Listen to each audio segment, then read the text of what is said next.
Fala aí, investidores, sejam muito bem-vindos ao canal Planilheiro Investidor. Eu sou Adriano Costa e nesse vídeo nós vamos falar do relatório gerencial, de outubro, informativo mensal de outubro de 2022, que tem informações de outubro, tem informações de setembro. Normalmente as informações financeiras são de setembro, característica dos fundos da BTG, do fundo BRCR11, fundo de lajes corporativas da BTG. Então a gente vai ver ali a performance do mês de setembro, do mês de outubro, de alguns dados também, Então fique ligado aí conosco, se você gosta desse tipo de assunto, FIF Agro, F Infra, o carro-chefe aqui do canal, se inscreva aí, ative as notificações, deixe o seu like, é tudo de graça, mas ajuda a gente bastante aqui no canal, tá bom? E vou deixar esse relatório gerencial também para você fazer uma leitura mais detalhada aí no link na descrição do vídeo, assim também como tem um link aí do nosso grupo do Telegram, se inscreva lá em curta distância, faça sua sugestão de vídeo, converse com outros investidores também, ok? Então vamos lá. Relatório então do BRCR11, algumas informações aqui para quem não conhece o fundo que investe principalmente aí, tem seu principal investimento em imóveis comerciais de escritórios, tá?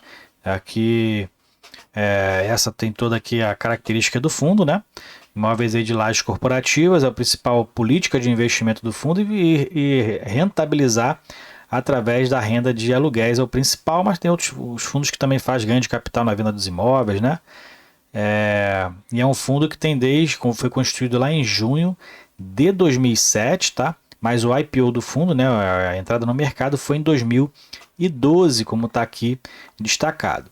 Fundo que é administrado pela BTG, que paga uma taxa de administração de 0,25 sobre o valor de mercado, que está muito abaixo do valor patrimonial do fundo. O fundo que está bem descontado, a gente vai ver isso mais para baixo.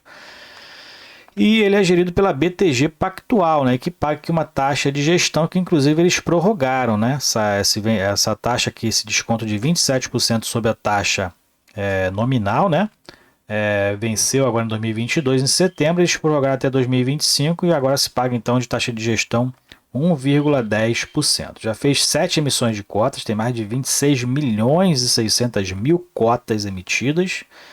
É um fundo na base 100, tá? Então, é um fundo bilionário. Código de negociação na Bolsa de Valores é o BRCR11, para duração indeterminada e é para investidores em geral. Mais para baixo a gente vai ver os principais indicadores. Fundo que está aí com valor de mercado de 1,77 bilhões de reais. O valor patrimonial está em 2,68 bilhões de reais, então o fundo está com um desconto aí de aproximadamente 44% em relação ao valor de mercado, como a gente verifica aqui, o valor de mercado encerrou outubro a 66,55, Está um pouquinho acima, está 67 alguma coisa, e o valor patrimonial é em torno de 100 reais, então o fundo está em torno aí que tem um desconto, em relação ao valor patrimonial em torno de 44% aí aproximadamente. O último rendimento distribuído foi de 47 centavos, dividend yield anualizado 8,8%. O fundo tem 15 imóveis, esses diretos e indiretos, a gente vai ver mais para baixo.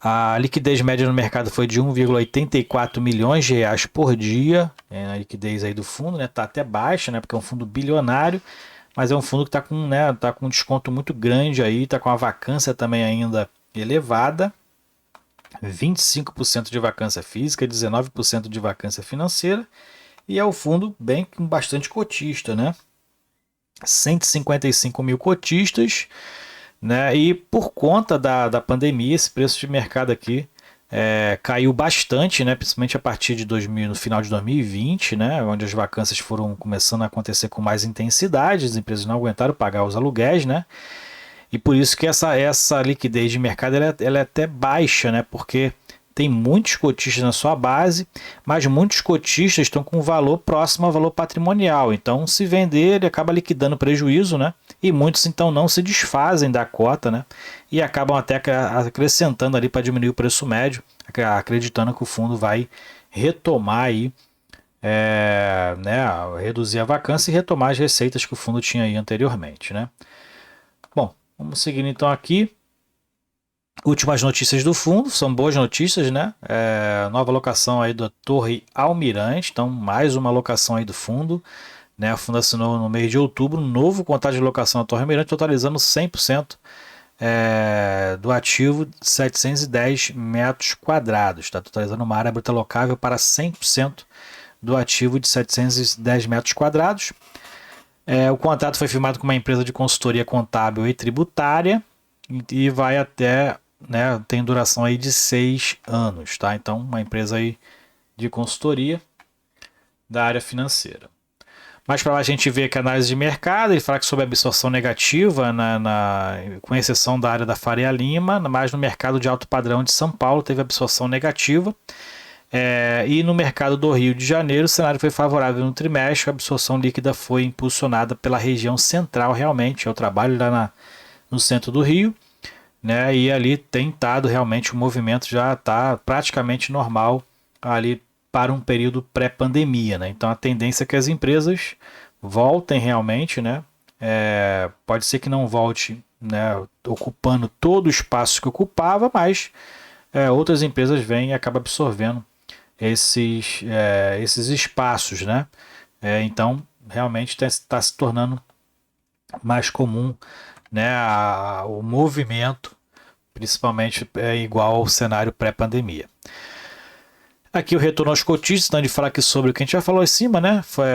Os rendimentos distribuídos foram positivos, claro, né? O fundo distribuiu 47 centavos, né? Que dá em torno aí de 0,75% de distribuição em relação ao valor de mercado. Mas o valor da cota teve um impacto negativo, a variação da cota foi negativa no mercado em 4%, mas o Ibovespa registrou uma variação positiva de 5,5%, né? Liquidez do fundo 1,8 milhões, encerrou a 66,55 e o dividend yield nos últimos 12 meses está em 8,8%. Aqui ele fala sobre a performance na B3, né? Então, se a gente ampliar aqui um pouquinho esse quadro, a gente vai verificar que o fundo então está com desconto, na verdade eu falei 43% de desconto, mas não, é 34%, né? 34%, é claro, está 66%. Se tivesse ali com 43% de desconto, estaria cotado ali a 50 e poucos reais, né? Então ele está com 34% de desconto em relação ao valor patrimonial. O valor distribuído por cota foi de 47 centavos, né? E pela cota de mercado dá 0,7%. Pela cota patrimonial 0,5%, né? Então o fundo está aqui com esses números, números que estão de mercado muito abaixo dos números patrimoniais em relação também ao valor contábil médio aí, né, por metro quadrado. Então acompanhe esses valores aí para você entender um pouquinho também de como o fundo está se comportando no mercado, né? E pode ser que seja uma oportunidade, né, para quem quer entrar no fundo aí, quem está estudando o fundo e deseja entrar, pode ser ainda uma oportunidade. O fundo que estava cotado, como eu falei, o preço começou a cair lá no final de 2021 principalmente. O fundo que chegou a estar cotado no período da pandemia ali em torno de R$80, entre 80 e 90, mesmo assim descontado em relação ao valor patrimonial, como a gente verifica aqui em cima, né? Mas ele está muito mais descontado nesse período agora, já chegou a estar aqui a R$ 56,90 em julho, né? Teve uma recuperação aí em agosto, mas o fundo está cotado aí, segue cotado abaixo dos R$70 a valor de mercado. Bom, vamos mais para baixo aqui, então, muitos aproveitando, né, tendo aí, pegando os valores das cotas bem descontados no mercado, né, tendo ali uma tendência de melhora, uma expectativa para o próximo ano ou 2024, né, então segue aumentando a quantidade de cotistas pessoa física e segue reduzindo a quantidade de cotistas de pessoa jurídica, né? A gente verifica pelo gráfico que segue caindo e da pessoa física segue subindo. Então, muitos acreditando aí numa recuperação mais para frente do fundo, né? Aqui em relação à vacância, né? Então a gente verifica que a maior vacância ainda está lá no Senesp, né? Então tem ali uma vacância mais elevada no Senesp, a gente vai ver esse detalhe um pouquinho mais para baixo, tá? Em relação à vacância financeira e receita contratada, o fundo está com 19,6% de vacância. E em relação ao resultado financeiro, né, o fluxo financeiro operacional e a distribuição estão praticamente aqui quase iguais, né? E o lucro contábil está em 15%. Então, como se baseia-se como baseia-se, né, no fluxo financeiro para fazer a distribuição de proventos, praticamente ali tá parelho, né? Vamos dizer assim. O fundo está em auditoria, né? Então as demonstrações financeiras aí não foram mostradas, né? Está em período de auditoria. E aqui a gente verifica a questão do volume de vacância, né? Então a vacância maior ainda está no Senesp, né? Só o próprio Senesp está com 54% de vacância, que contribui bastante para a vacância final do fundo, está em 25%, né? Em relação às vacâncias individuais, também a Torre Almirante ainda está com uma vacância individual de 58%, e a gente verifica que tem um Diamond Tower também com 30% de vacância individual. Então esses três são os principais, né, com maiores vacâncias. Tem que melhorar ainda, né, com relação à redução da vacância no próprio imóvel, e que impacta diretamente aqui na vacância do portfólio. Alguns imóveis aqui são indiretos, a gente vai ver um pouco mais para baixo. Dentro do portfólio a gente verifica que em relação à classe dos ativos, né, 72% são classe AAA. Em relação à região, a maioria está em São Paulo, né, só tem São Paulo e Rio de Janeiro, 70% está em São Paulo. Em relação ao setor específico, 16% é do setor financeiro. E a gente verifica na composição da vacância, o maior realmente ainda é o Senesp, com 11,5% da vacância total aí do fundo, né? E aqui ainda falando de portfólio, né, em relação aos índices de reajuste dos contratos, a maioria é pelo IPCA, 68% e 30% pelo IGPM, e dentro da tipicidade, a maioria são contratos típicos, na característica dos fundos de laje corporativa, mas tem um percentual também interessante de contratos atípicos, 15%. E o principal locatário é a Petrobras, 14,8% de ocupação em relação, na verdade, à receita contratada total. E 56% dos contratos só vence a partir de 2026, né? Então tem aí um percentual até interessante de contratos que vencem no médio prazo. Aqui a apresentação geográfica, né, as localizações aqui em São Paulo, né, aqui no Rio de Janeiro. E dentro da evolução da linha do tempo, né, as aquisições, as alienações que o fundo fez, né, então tem aqui a linha do tempo do fundo e essa estrutura do fundo atualmente, né, como ele mesmo destaca aqui, são imóveis com participações através de outros fundos imobiliários, que são esses daqui, né, e propriedades diretas do fundo, né, que são aqui, então, 9 imóveis diretos que o fundo tem, né, e outros 6 imóveis indiretos através de fundos imobiliários, né? O Senesp, inclusive, é um fundo específico que o fundo investe através do fundo Prime Portfólio. Então, é indireto do indireto, né? Vamos dizer assim. Então, muitos fundos aqui o que estão colaborando, principalmente com a vacância do fundo, que é o Torre Almirante e o Senesp, são imóveis indiretos que o fundo detém, né?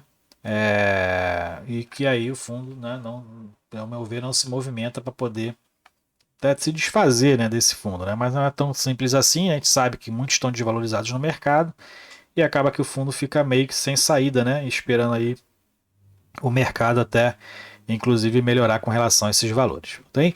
Então é isso aí, relatório gerencial do BRCR11, fundo de lajes corporativas, segue aí com 34% de desconto no mercado, né? E a vacância também não reduziu, 25% de vacância física aí do fundo, né, segue no mesmo patamar, apesar de, né, de ter um novo contrato aí nesse mês de outubro, né, teve um novo contrato, não teve vacância, não teve desocupações, mas o fundo segue com 25% aí de vacância física no portfólio, ok? É isso aí. Se você gostou do vídeo, deixe seu like, se inscreva no canal e compartilhe com a gente. Se você é cotista do BRCR11, eu não sou cotista dele, qual o percentual da sua carteira hoje? Fique com Deus. Até o próximo vídeo. Tchau, tchau.